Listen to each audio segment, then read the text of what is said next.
Praise the lord. Welcome to showers of blessing. దేవుని కృపలో భద్రపరచబడి నూతన దినంలో ప్రవేశించాం. ఈనాటి దేవుని వాగ్దానం. ఆయన బంధింపబడిన వారిని విడిపించి వారిని వర్ధిల్ల చేయువాడు.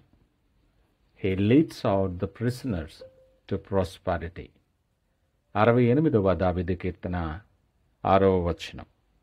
Praise God. ఈ నూతన దినములో దేవుడు మీ కొరకు సిద్ధపరిచిన ప్రతి దీవెన ఆకాశపు వాకళ్ళు విప్పి మీ మీద కృమ్మరించునుగాక. మరి ఒక నూతన దినాన్ని ఆరంభిస్తున్న నేపథ్యంలో ప్రేమ కలిగిన వాగ్దానము ద్వారా దేవుడు మనల్ని దర్శిస్తూ ఉన్నాడు. నూతన దినములో ప్రవేశిస్తున్న మనకు ప్రేమ కలిగిన దేవుడు తాను ఏమై ఉన్నాడో, తను ప్రేమించిన ప్రజల కొరకు ఏమి చేయగలడో గుర్తు చేసే వాగ్దానం ద్వారా మనల్ని దర్శిస్తూ ఉన్నాడు. మనలో చాలామంది ఆయా కారణాల చేత, ఆయా పరిస్థితుల చేత బంధించబడి ఉండొచ్చు. కొంతమంది భయాల బంధంలో ఉండుండొచ్చు. కొంతమంది వ్యసనాల చేత బంధింపబడి ఉండొచ్చు.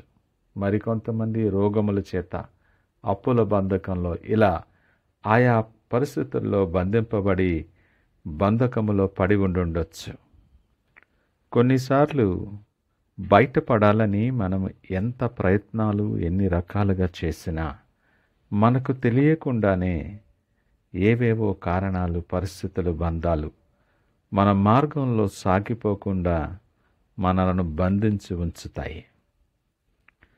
చాలా వరకు కూడా ఎలాగోలాగా మేనేజ్ చేసుకొని మన ఆలోచన చొప్పున ముందుకు కొనసాగుతాం. కానీ కొన్ని విషయాలు మన శక్తికి, ఆలోచనకు మించి ఉంటాయి. మన ప్రయత్నాలు విఫలమైపోతాయి. మన శక్తి చాలదు. కొన్ని మానసిక, ఆర్థిక, సామాజిక, ఆర్థిక, కుటుంబ పరిస్థితులు మనకు బంధకాలుగా మనల్ని బంధించి ఉంచుతాయి. ఆ బంధకాలలో నలిగిపోతూ ఎదిరించటానికి శక్తి చాలక వాటితోనే సర్దుకొని జీవించటానికి వీలు కాక నలుగుతూ ఉంటాం. చెప్పుకునేంత పెద్దవి కాదు, దాచుకునేంత చిన్నవి కాని బంధకాలు మనల్ని నలగొడుతూ ఉంటాయి. ఈ ఉదయకాలం దేవుడు నీతో మాట్లాడుతున్నాడు.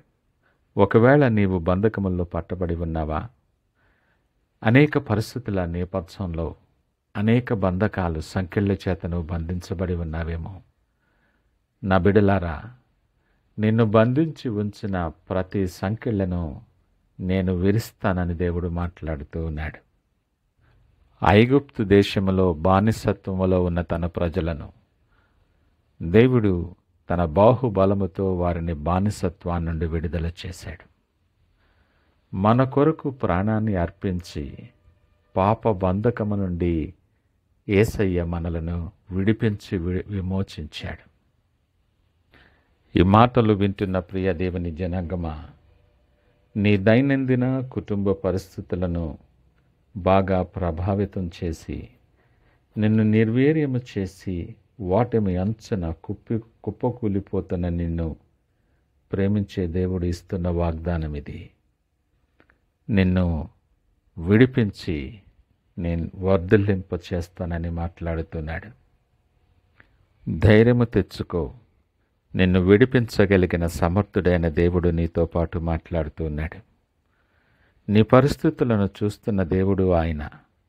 నువ్వు నలుగుతున్న పరిస్థితి, నువ్వు కొట్టుముట్టులాడుతున్న నేపథ్యాన్ని గమనిస్తున్న దేవుడు, నిన్ను ప్రేమించే దేవుడు నీతో సూటిగా మాట్లాడుతున్నాడు.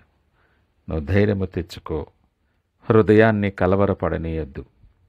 రక్షింప నేరక యుండినట్లు నా హస్తము కురుచ కాలేదని మాట్లాడుతున్నాడు. కేవలము నిన్ను విడిపించటం మాత్రమే కాదు సుమా, నిన్ను వర్ధిల్లింప చేస్తాను అని మాట్లాడుతున్నాడు. అనగా ఈ నూతన దినములో, నీ నూతన మార్గములో నూతనమైన ఆశీర్వాదాలతో ఆయన నింపుతాడు. నిన్ను తృప్తిపరచి మీ ఇంటిని, నీకున్న సమస్తమను ఆనందముతో నింపబోతూ ఉన్నాడు. నువ్వు క్రింద పడి ఉండకుండా పైకి లేవనెత్తగలిగిన సమర్థుడు ఆయన. నీ కొరకు మూయబడిన ప్రతి ద్వారాన్ని తెరిచి తడబడుతున్న నీ అడుగులను సరిచేసి ప్రతి అడుగు బలపరిచి దీవెనకరమైన మార్గాల్లో నడిపిస్తాడు ఆయన. నీ జీవితంలో, నీ మార్గాల్లో, నీ తలంపులలో దేవునికి స్థానమున్నదా? అనేక సార్లు నీ ఆలోచనల్లో, నీ మార్గాలలో నీ స్వంత ఆలోచనే నిన్ను నడిపిస్తూ ఉంటుంది. నీ ప్రవర్తన అంతటి యందు ఆయన అధికారానికి నువ్వు ఒప్పుకున్నప్పుడు, ఆయనలో నువ్వు నూతన పరచబడినప్పుడు, ఎవడైనను క్రీస్తునందున ఎడల వాడు నూతన సృష్టి అని లేఖనం మాట్లాడుతున్న నేపథ్యంలో ఆయనలో నువ్వు స్వేచ్ఛను పొందుకు. ఆయనలో నువ్వు బలవంతునిగా చేయబడతావు.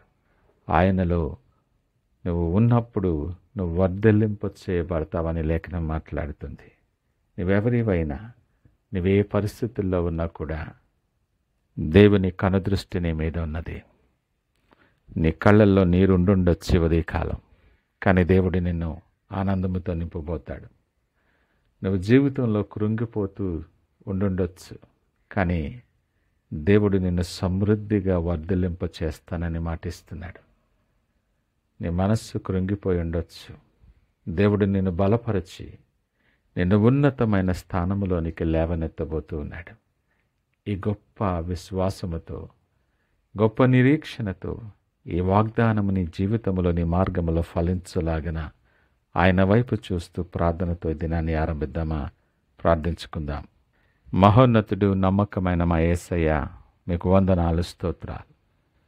ఈ ఉదయకాల సమయం మాతో మీరు మాట్లాడారు, నీకు వందనాలు నాయనా. ఇదిగో నీ సన్నిధిలో ఆశ కలిగి నిలుచుండి నీ తట్టు విశ్వాసముతో చూస్తూ ఉన్నా. నన్ను బంధించి ఉంచిన ప్రతి సంకెళ్లను మీరు విరిచి నా జీవితాన్ని వర్ధిల్లింప చేయమని ప్రార్థన చేస్తూ ఉన్నా.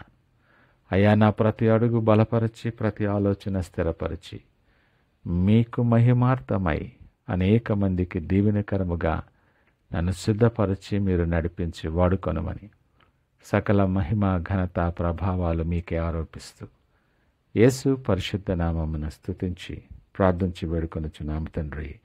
ఆమేన్. God bless you.